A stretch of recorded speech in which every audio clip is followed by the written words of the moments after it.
എല്ലാവർക്കും വിനീതമായ നമസ്കാരം. പെട്ടെന്നായി പോയി, ഒന്ന് പ്ലാൻ ചെയ്യാനൊന്നും പറ്റിയില്ല.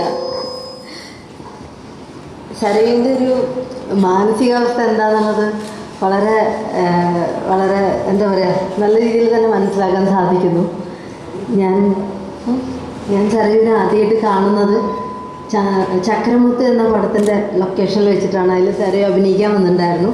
ചെറിയ കുട്ടിയാണ്, അപ്പോൾ +2 എന്തോ പഠിക്കുക അല്ലേ. അപ്പോൾ ഒരു വലിയൊരു ആൽബം ഹിറ്റായിട്ടിരിക്കുന്ന സമയമായിരുന്നു. അപ്പം അങ്ങനെയാണ് ആദ്യമായിട്ട് കാണുന്നത്. അങ്ങനെ ഒരാളിൽ നിന്നും പിന്നീട് ഞങ്ങൾ നല്ല അടുപ്പായി. പിന്നെ ഞങ്ങൾ ഒരുമിച്ചിട്ട് അഭിനയിച്ചില്ലെങ്കിലും പല പല ഫങ്ഷൻസിൽ ഞങ്ങൾ ഒരുമിച്ചുണ്ടായിരുന്നു. പിന്നെ ഒരു നാടുമായിട്ടുള്ളൊരു ചെറിയൊരു ബന്ധമുണ്ട്. ആളുടെ അമ്മ കണ്ണൂർക്കാരിയാണ്. അപ്പോൾ കുറേ കൂടി മാനസികമായിട്ടുള്ളൊരു അടുപ്പം കുറച്ചും കൂടി. അങ്ങനെ ആ ഒരു ബന്ധത്തിൽ നിന്ന് ഇങ്ങനെ പോയിക്കൊണ്ടിരുന്നപ്പോഴും ഒരിക്കൽ പോലും എനിക്ക് അറിയില്ലായിരുന്നു സരയുവിന് അഭിനയിക്കാൻ അറിയാം, നൃത്തം ചെയ്യും, കലാകാരിയാണെന്നൊക്കെ അറിയെങ്കിലും ഇങ്ങനെ ഒരു രീതിയിലേക്ക് കൂടി ഒരു താല്പര്യം ഉണ്ടെന്നുള്ളത് എനിക്ക് അറിയില്ലായിരുന്നു. ഈ അടുത്ത കാലത്താണ് പച്ച എന്ന് പറയുന്ന പേരിലൊരു ഷോർട്ട് ഫിലിം ആൾ ചെയ്തത്. അപ്പം അതിൻ്റെ ഒരു ട്രെയിലർ പോലെ കാണിച്ചപ്പോൾ ഹരിയേട്ടനാണ് എനിക്കത് ആദ്യമായിട്ട് അയച്ചു തന്നത്. എനിക്ക് വിശ്വസിക്കാൻ പറ്റിയില്ല. അപ്പോൾ എൻ്റെ അടുത്ത് പറഞ്ഞു, ഇത് സരയു ചെയ്തതാന്ന് പറഞ്ഞപ്പോൾ സരയു ചെയ്തോ? കാരണം നമ്മൾ ഇത്രയും കാലമായിട്ട് കണ്ടുകൊണ്ടിരിക്കുന്ന ഒരാളിൽ നിന്നും ഇങ്ങനെയൊന്നും നമ്മൾ പ്രതീക്ഷിച്ചിട്ടില്ല. അപ്പോൾ അത് വളരെ സന്തോഷമുള്ളൊരു കാര്യമാണ്. കാരണം പൊതുവേ എല്ലാവർക്കും ഒരു തെറ്റായിട്ടുള്ളൊരു ധാരണയുണ്ട്, സിനിമാ നടികൾക്ക് അഭിനയിക്കാൻ മാത്രമേ അറിയുള്ളൂ എന്നുള്ളത്. അത് ബുദ്ധി ഒരല്പം കുറവാണ് എന്നുള്ളൊരു ചിന്ത ഞാനൊക്കെ വന്നുകൊണ്ടാണോ എന്ന് എനിക്ക് അറിയില്ല കേട്ടോ. അങ്ങനെ ഒരു ചിന്ത പലരിലും ഉണ്ടെന്ന് എനിക്ക് തോന്നിയിട്ടുണ്ട്. ഞാൻ ആദ്യമായിട്ട് ഒരു പാട്ട് എഴുതിയപ്പോഴും എല്ലാവർക്കും അത്ഭുതമായിരുന്നു. സത്യം പറയുന്നത് നീ തന്നെയാണ് എഴുതിയെന്നുള്ളത്. അത് ഞാൻ ചോദിക്കട്ടെ, നിങ്ങൾ എന്തെങ്കിലും മരിച്ച വീട്ടിലൊക്കെ വന്നിരിക്കണ പോലെ ഇരിക്കണേ? എനിക്കൊന്നും പറയാൻ പറ്റുന്നില്ല. അതുകൊണ്ട് ഞാൻ നോക്കാം, മറ്റാളിങ്ങനെ വയലിനൊക്കെ വായിച്ചുകൊണ്ടിരിക്കുമ്പോൾ ഇവിടെ ഇങ്ങനെ മരിച്ച വീട്ടിലൊക്കെ ഇരിക്കണ പോലെ ഇരിക്കണേ. അപ്പോൾ അങ്ങനെ ഒരു തെറ്റിദ്ധാരണ പലരിലും ഉണ്ട് എന്നുള്ളതാണ്. കാണാൻ നല്ല ഭംഗിയുള്ളൊരു കുട്ടി, നന്നായിട്ട് അഭിനയിക്കുന്നൊരു കുട്ടി, നന്നായിട്ട് ഡാൻസ് ചെയ്യണ കുട്ടി, അത്രയ്ക്കുള്ളൂ, അത് മതി.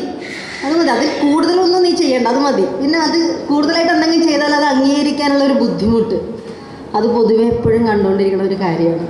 അത് എനിക്ക് തോന്നുന്നു വളരെ ചെറിയ രീതിയിലൊന്നും നമ്മളതിന് അഭിനന്ദനം കൊടുത്താൽ പോരാ, വളരെ നല്ല രീതിയിൽ തന്നെ. കാരണം സിനിമയിലുള്ള ആൾക്കാരും സാധാരണ മനുഷ്യന്മാരാണ്. എല്ലാ വികാരങ്ങളുമുള്ള, എന്താ പറയുക, മനസ്സിൽ ഒരുപാട് കാര്യങ്ങൾ പറയാൻ ആഗ്രഹിക്കുന്ന, എന്നാൽ ഒരുപാട് ലിമിറ്റേഷൻസിൽ ഇങ്ങനെ ജീവിച്ചു പോകുന്ന ഒരു ആൾക്കാരാണ്. അവർക്കും ഉണ്ടാവും കുറേ ചിന്തകൾ, അവർക്കും ഉണ്ടാവും കുറേ കാര്യങ്ങൾ ചെയ്യാൻ ആഗ്രഹിക്കുന്നൊരു മനസ്സുണ്ടാവും. അപ്പോൾ ശരിക്കും എഴുത്ത് എന്നൊക്കെ പറയുന്നത് ഒരു ഭയങ്കരമായിട്ടുള്ളൊരു റിലീഫാണത്. അതിനുള്ളൊരു കഴിവുള്ളിൽ ദൈവം തന്നിട്ടുണ്ടെങ്കിൽ തീർച്ചയായിട്ടും സരയു ഇപ്പോൾ അനുഭവിക്കുന്നൊരു മാനസികാവസ്ഥ അല്ലെങ്കിൽ ഒരു മനസ്സിൻ്റെ സന്തോഷം എന്താണെന്നുള്ളത് തീർച്ചയായിട്ടും അറിയാൻ പറ്റും. അപ്പോൾ എനിക്ക് വളരെ സന്തോഷം തോന്നുന്നു, വളരെ അഭിമാനം തോന്നുന്നു. എൻ്റെ ഒരു കൂട്ടുകാരി ഒരു എഴുത്തുകാരി എന്നുള്ള രീതിയിൽ നിങ്ങളുടെ മുന്നിൽ പരിചയപ്പെടുത്താൻ എനിക്ക് സാധിച്ചു എന്നുള്ളത് വളരെ സന്തോഷമുള്ള കാര്യമാണ്. ഇനിയും എഴുതാൻ സാധിക്കട്ടെ. ഇനിയും ഇതുപോലെ ഒരുപാട് നല്ല നല്ല ബുക്സ് എന്താ പറയുക, ഞങ്ങൾക്ക് വേണ്ടി തരാൻ സരയുവിന് സാധിക്കട്ടെ എന്ന് ഞാൻ ആത്മാർത്ഥമായിട്ട് പ്രാർത്ഥിക്കുന്നു. നിങ്ങൾ വീണ്ടും പഴയ പോലെ തന്നെ മരിച്ചു വീട്ടുള്ള അവസ്ഥയായി. എനിക്ക് നിങ്ങളോട് ഇത്രേ പറയാനുള്ളൂ, നമ്മൾ കൊടുക്കുന്ന സപ്പോർട്ടാണ് ഇതിനൊക്കെ ഉള്ള ഏറ്റവും വലിയൊരു കാര്യം എന്ന് പറയുന്നത്. ഞാൻ വയലിൻ വായിക്കുമ്പോൾ സത്യം ഞാൻ തിരിഞ്ഞു നോക്കിയായിരുന്നു ഓരോരുത്തരുടെ മുഖത്തേക്കും. സമാധാനമായി. അപ്പോൾ എന്തായാലും വളരെ സന്തോഷം. ഒരിക്കൽ കൂടി ഇവിടെ വരാൻ സാധിച്ചില്ല. ഹരിയേട്ടനാണ് കൈയടിച്ചത്. എന്തായാലും എന്നെ വിളിച്ചത് ഹരിയേട്ടൻ, അപ്പോൾ പിന്നെ കൈയടിക്കാതിരിക്കാൻ വഴിയില്ലല്ലോ. എന്തായാലും ഒരിക്കൽ കൂടി വളരെ സന്തോഷം. ഈ വേദിയിലിരിക്കുന്ന എല്ലാവരും എൻ്റെ സുഹൃത്തുക്കളാണ്. ഒരിക്കൽ കൂടി ഇവരൊക്കെ കാണാൻ സാധിച്ചാൽ, കുറച്ച് നേരം ഇവിടെ സ്പെൻഡ് ചെയ്യാൻ പറ്റിയാൽ വളരെ സന്തോഷം. നന്ദി, നമസ്കാരം. അതിൻ്റെ പബ്ലിഷറെ ഞാൻ ആദ്യമായിട്ടാണ് ഇന്ന് കാണുന്നത്. ഒരു ഫോൺ കോളിലൂടെയായിരുന്നു ആ സൗഹൃദം മുന്നോട്ട് പോയിക്കൊണ്ടിരുന്നത്. ഇത്രത്തോളം കഥകൾ ക്രോഡീകരിച്ച്, കവിതകൾ ക്രോഡീകരിച്ച് മനോഹരമായ ഒരു പുസ്തകമാക്കി മാറ്റിത്തരാൻ അദ്ദേഹത്തിന് സാധിച്ചിട്ടുണ്ട്. ഫാബിയൻ ബുക്സിൻ്റെ ശ്രീഹരി, അദ്ദേഹത്തിനോടും ഞാൻ ഹൃദയത്തിൻ്റെ ഭാഷയിൽ തന്നെ നന്ദി അർപ്പിക്കുന്നു. അതുപോലെ തന്നെ എനിക്ക് പ്രിയപ്പെട്ടവരാണ് ഇവിടെ എത്തിച്ചേർന്നിട്ടുള്ള എല്ലാവരും. ഞാൻ പറഞ്ഞതുപോലെ തന്നെ എല്ലാം പരിചിത മുഖങ്ങളാണ്, എല്ലാം എൻ്റെ ഹൃദയത്തോട് ചേർന്ന് നിൽക്കുന്ന മുഖങ്ങളാണ്. നിങ്ങളോട് എങ്ങനെയാണ് ഈ ഒരു സദസ്സിൽ നിന്നുകൊണ്ട് നന്ദി എന്ന 2 വാക്ക് പറയുക, 2 അക്ഷരം പറയുക എന്നെനിക്കറിയില്ല. എങ്കിലും തിരക്കേറിയ ജീവിതത്തിനിടയിൽ ഞായറാഴ്ചകളെ സ്നേഹിക്കുന്ന പോലെ തന്നെ ശനിയാഴ്ച വൈകുന്നേരങ്ങളെയും മലയാളികൾ സ്നേഹിക്കുന്ന ഒരു സമയമാണ്. അവധിയുള്ള ഒരു സമയമാണ്. ആ സമയത്തിനിടയിൽ തിരക്കേറിയ ജീവിതത്തിലെ കുറച്ച് നിമിഷങ്ങൾ എനിക്കായി എൻ്റെ ഒരു ചെറിയ പുസ്തകത്തിനായി മാറ്റിവെച്ചതിലും ഞാൻ നന്ദി അറിയിക്കുന്നു നിങ്ങൾ ഓരോരുത്തരോടും. അതുപോലെ തന്നെ ഇന്നിവിടെ എത്തിച്ചേർന്നിട്ടുള്ള മീഡിയ സുഹൃത്തുക്കൾ, അവരെയും ഞാൻ സുഹൃത്തുക്കളെന്നെ വിശേഷിപ്പിക്കുകയുള്ളൂ. ഒരു ആർട്ടിസ്റ്റ് മീഡിയ ബന്ധമല്ല എനിക്ക് ഒരു ചാനലിനോടും ഒരു മാധ്യമത്തിനോടും ഒരാൾക്കാരോടും ഉള്ളത്.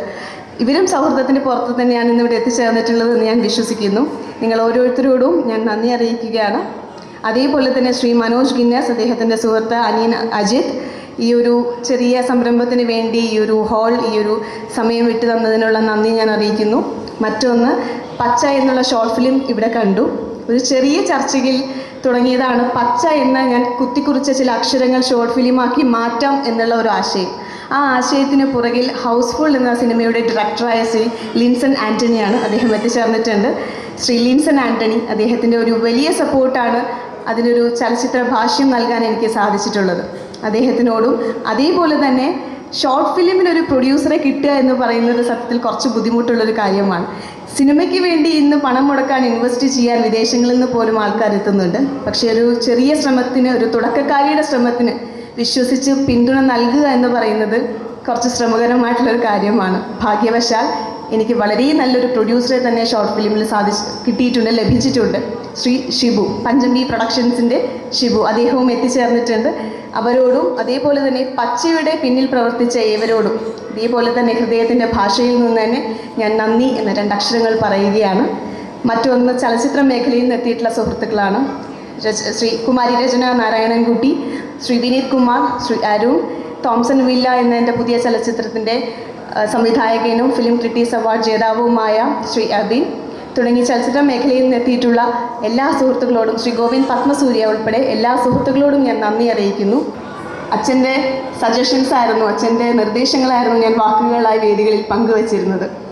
ആ ഓർമ്മയ്ക്ക് മുമ്പിൽ ഞാൻ ശിരസ് നമിക്കുന്നു. അതേപോലെ തന്നെ ഇത്തരം ഒരു ചടങ്ങിലേക്ക് എനിക്ക് എത്താൻ, അല്ലെങ്കിൽ ജീവിതത്തിൽ 16 വയസ്സ് വരെ ആരും അറിയാതിരുന്ന ഒരു സാധാരണ പെൺകുട്ടിയായി മാറിയ എന്നെ ഈ ഒരു വേദിയിലേക്ക്, അല്ലെങ്കിൽ ഇങ്ങനെ ഒരു മേഖലയിൽ നിന്ന് 2 വാക്ക് സംസാരിക്കാൻ പ്രാപ്തയാക്കിയത് എൻ്റെ ഏറ്റവും പ്രിയ സുഹൃത്താണ് ശ്രീ ഹരി പി നായർ. ഒരു പാവം പെൺകുട്ടിയെ ഒരു വേദിയിൽ നിന്ന് 2 വാക്ക് പറയാൻ പ്രാപ്തിയാക്കി, ഒരു പുസ്തകത്തിൻ്റെ രചയിതാവാക്കി, ഒരു ആൽബത്തിൻ്റെ അല്ലെങ്കിൽ ഒരു വീഡിയോ ഷോർട്ട് ഫിലിമിൻ്റെ ഡയറക്ടറാക്കി മാറ്റിയത് അദ്ദേഹത്തിൻ്റെ പിന്തുണ ഒന്നുകൊണ്ട് മാത്രമാണ്. അപ്പോൾ അദ്ദേഹത്തിനും ഞാൻ നന്ദി പറയുന്നു ഈ ഒരു വേദിയിൽ. അത് അർഹിക്കുന്നില്ല എന്നെനിക്കറിയാം, എങ്കിലും ഞാൻ നന്ദി പറയുന്നു. അതുപോലെ തന്നെ എൻ്റെ പുസ്തകം ഞായറാഴ്ചകളെ സ്നേഹിച്ച പെൺകുട്ടി എന്ന പുസ്തകം ചുരുങ്ങിയ വാക്കുകളിലൂടെ എന്താണ് ആ പുസ്തകം എന്ന് നിങ്ങളെ അറിയിച്ചത് എൻ്റെ സഹപാഠിയായിരുന്നു. മഹാരാജാസ് കോളേജിലെ ഇംഗ്ലീഷ് ബിരുദ പഠനകാലത്തിൻ്റെ സഹപാഠിയായിരുന്ന, ഇപ്പോൾ വനിതയിൽ വർക്ക് ചെയ്യുന്ന കുമാരി ശ്യാമയോടും എൻ്റെ നന്ദി ഞാൻ അറിയിക്കുകയാണ്. എൻ്റെ സഹപാഠികൾ, സ്കൂളിൽ നിന്നും കോളേജിൽ നിന്നും എത്തിയിട്ടുള്ള സഹപാഠികൾ, അതേപോലെ തന്നെ ബ്ലോഗ് റൈറ്ററും യാത്രാ വിവരണം നടത്തുകയും ചെയ്യുന്ന ശ്രീ മനോജ് നിരക്ഷർ എന്നാണ് അദ്ദേഹത്തെ എനിക്ക് പരിചയം. അദ്ദേഹത്തെ ഉൾപ്പെടെ ഇവിടെ എത്തിച്ചേർന്നിട്ടുള്ള എല്ലാവരെയും ഞാൻ നന്ദിയോടെ ഓർക്കുന്നു. ഈ ഒരു ചെറിയ ചടങ്ങിലേക്ക് എത്തിച്ചേരുകയും ഇതൊരു വിജയമാക്കി മാറ്റുകയും ചെയ്തതിനുള്ള നന്ദി എന്ന 2 അക്ഷരങ്ങൾ ഞാൻ വീണ്ടും അർപ്പിക്കുന്നു. Thank you so much. Kavya വളരെ കാഷ്വലായിട്ട് ഒരുപാട് വലിയ കാര്യങ്ങൾ പറഞ്ഞു. ഇതൊരു ഒഫീഷ്യൽ ഫങ്ഷനായിട്ട് എനിക്ക് തോന്നുന്നില്ല. ബിക്കോസ് കാവ്യയും സരയും എല്ലാം എനിക്ക് വളരെ അടുത്ത ഫ്രണ്ട്സാണ്. ആക്ച്വലി ആദ്യം എനിക്ക് പറയാനുള്ളത്, ഇത്രയും സരയുവിൻ്റെ ജീവിതത്തിലെ ഇത്രയും വലിയൊരു മുഹൂർത്തത്തിൽ ആ ഒരു പുസ്തകം കാവ്യയെ കൊണ്ട് എനിക്ക് തരാൻ തീരുമാനിച്ചതിൽ ഞാൻ സരയുവിനോട് നന്ദി പറയുന്നു. എൻ്റെ ലൈഫിൽ കറണ്ട് അഫയേഴ്സ് എന്ന് പറയുന്ന ടോപ്പിക്ക് എനിക്ക് ഏറ്റവും പ്രിയപ്പെട്ടതാണ്. ഞാൻ എല്ലാ ജേർണൽസും എല്ലാ ന്യൂസ് പേപ്പേഴ്സും 3-4 വട്ടം വായിക്കും. പക്ഷേ ജീവിതത്തിൽ സത്യമായിട്ടും ഒരു മലയാളം നോവൽ പോലും ഞാൻ വായിച്ചിട്ടില്ല.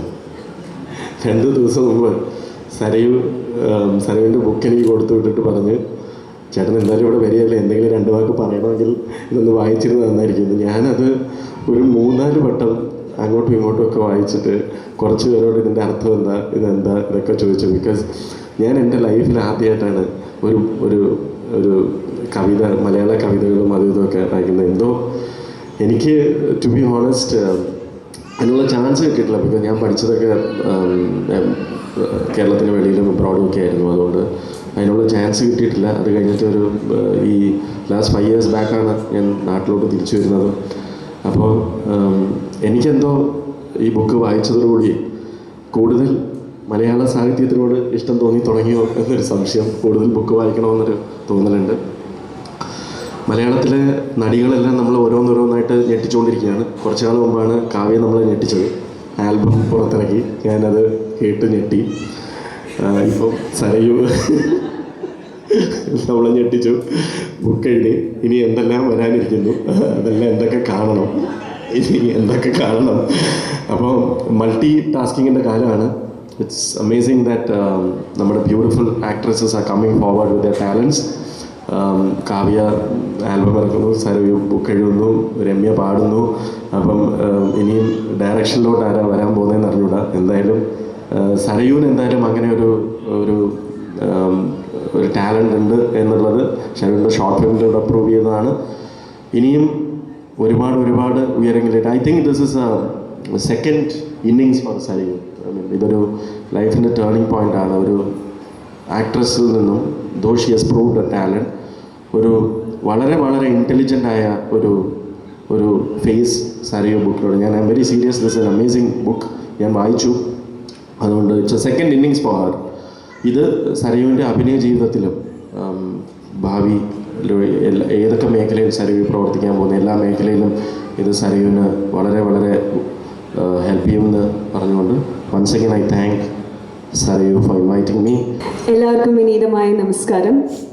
ഒരുപാട് സന്തോഷമുണ്ട് ഇങ്ങനൊരു വേദിയിൽ വന്ന് നിൽക്കാൻ. അതിനേക്കാളും ഉപരിയായിട്ട് എനിക്ക് ആത്മാഭിമാനമാണ് തോന്നുന്നത്. കാരണം ഞാൻ സരയുവിനെ ആദ്യമായിട്ട് കാണുന്നത് സരയു 9ാം ക്ലാസ്സിലും ഞാൻ ഡിഗ്രിക്ക് പഠിക്കുമ്പോഴുമാണ്. അന്ന് സരയു എൻ്റെ സ്റ്റുഡൻ്റ് ആയിരുന്നു. ഞാൻ NCC കേഡറ്റ് ആയിരുന്നു അന്ന് സരയു. ആ കേഡറ്റ്സിന് വേണ്ടി ഡാൻസ് ട്രെയിൻ ചെയ്യാൻ വേണ്ടിയിട്ട്, കേരള കണ്ടീജൻ്റെ ഡാൻസ് ട്രെയിൻ ചെയ്യാൻ വേണ്ടിയിട്ട് പോയപ്പോൾ ഒരു ചെറിയ സുന്ദരി കുട്ടി, നല്ല ഐശ്വര്യമുള്ളൊരു കുട്ടിയായിട്ട് അന്ന് അവിടെ വന്ന് ഡാൻസ് കളിക്കാൻ വേണ്ടി സെലക്ഷന് വേണ്ടി വന്ന് നിന്നതാണ് ഇപ്പം എനിക്ക് ഓർമ്മ വരുന്നത്. പക്ഷേ ആ ഒരു റിലേഷൻഷിപ്പ് കുറേ കാലം നമുക്ക് ഓർമ്മയുണ്ടായിരുന്നില്ല, നമ്മളത് തുടർന്നിരുന്നില്ല. ഒരുപാട് നാളുകൾക്ക് ശേഷം ഈ ഒരു 5 മാസം മുമ്പാണ് തോന്നുന്നു ചേച്ചി എന്ന് പറഞ്ഞിട്ട് എനിക്ക് ഫേസ്ബുക്കിൽ ഒരു മെസ്സേജ് വന്നു, ചേച്ചിക്ക് എന്നെ ഓർമ്മയുണ്ടോ എന്ന് ചോദിച്ചിട്ട്. അപ്പം എനിക്ക് സത്യം പറയാച്ചാൽ ഓർമ്മയുണ്ടായില്ലേ. പിന്നെയാണ് സരയു പറഞ്ഞത് ഇങ്ങനെ ഒരു ഡാൻസ് പഠിപ്പിച്ച കാര്യം ഇങ്ങനെയാണ് പറഞ്ഞത്. അപ്പം ശരിക്കും പറയാച്ചാൽ അന്നാണ് ഒരു ടീച്ചറായതിൻ്റെ കുറച്ച് എന്താ പറയുക, ഒരു അഹങ്കാരം എന്നൊക്കെ വേണമെങ്കിൽ പറയാം. ഇത്രയും നല്ല നിലയിൽ നിൽക്കുന്ന ഒരു ആക്ട്രസിൻ്റെ പഠിപ്പിക്കാൻ പറ്റി എന്നുള്ളത് എനിക്ക് ഒരു അഭിമാനമായിട്ട് തോന്നിയത്. അതേ അവസ്ഥ തന്നെയാണ് ഇന്ന് ഈ വേദിയിൽ നിൽക്കുമ്പോൾ എനിക്ക് തോന്നണത്. കാരണം സരയുവിനെ എനിക്ക് അന്ന് തൊട്ടേ അറിയാം. ഉള്ളിൽ നമ്മളുടെ ആ ഒരു മുഖം എപ്പോഴും സൂക്ഷിച്ചു വെച്ചിരുന്നത് കൊണ്ട് സരയുവിൻ്റെ കഴിവ് എന്താണെന്ന് നമുക്ക് എല്ലാവർക്കും അറിയാം.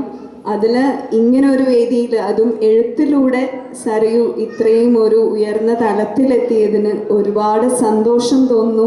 ഒരുപാട് പ്രാർത്ഥനകളാണ് ഇപ്പോൾ സരയുവിനുള്ളത്. അതുപോലെ സരയുവിന് ഈ വേദിയിൽ വെച്ചൊരു സ്പെഷ്യൽ ക്രെഡിറ്റും കൂടി കിട്ടി.